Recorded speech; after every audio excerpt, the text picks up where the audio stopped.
Chapter 3. There is a light at the end of the tunnel. I'm sure when I refer to the dark night of the soul, many readers will sit up and say, is that what it is called? And I thought I was the only one in the entire world that has experienced it. What is the dark night of the soul?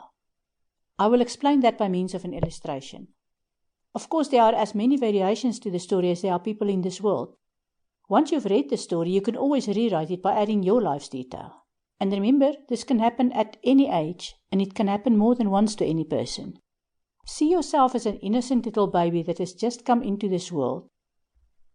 You grow up trusting that everyone loves you and wants to take care of you. You have a happy childhood with all the skinned knees, first love, sibling rivalry, and so on. You are truly an image of God in your innocence.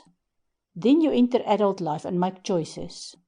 You choose a career, a life partner, or maybe a first partner. You have children, develop some physical ailment that becomes prominent in your life, and so on.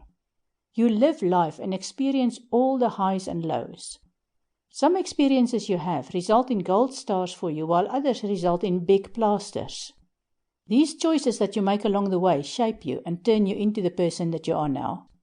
Often our choices are meant for us to explore a side of ourselves that need perfection. After all, we are here because we strive towards perfection. Because of the choices we make, we move away from our true selves, which is the innocent, childlike reflection of God. We experience our own dark sides and we think it's okay and normal. Then one day we wake up and ask ourselves, is this what life is about? Where did I go wrong? I'm lost forever. My life looks perfect from the outside, but in fact I'm a mess. Or, depending on the choices we made, we say, I cannot continue with my life. Something needs to change. I need to break away from the person I have become. When this moment comes, we feel utterly alone in the world. We become like a person that was put in a cave with no access to light. Believe me, a dark cave is pitch black. You literally cannot see anything at all. We feel isolated and unable to even talk to the people that are closest to us. We have our backs against the wall, and it is not possible to go any further back from what brought us to this point. It's quite difficult to put this into words, and we feel even more alone in the world. This is the dark night of the soul. It is also the best possible place to be, because once you have your back against the wall, the only way to go is forward. This is the point where we start to look for the light. It is not an easy journey, because the blackness is not helpful at all. We fumble around and ask questions about our purpose on this earth. The answers are not helpful at all, because people simply do not understand what we are talking about. We hear things like, pull yourself together, or be grateful for what you have, or I do not know you like this, cheer up. We feel completely powerless and helpless. We keep fumbling around and searching for the light, and it eludes us. Over time, things do get better.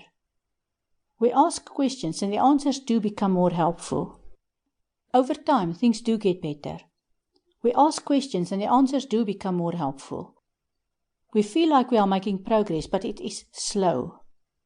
We start to see the people around us in a different light. We become more forgiving and we see a glimpse of the beautiful puzzle called life.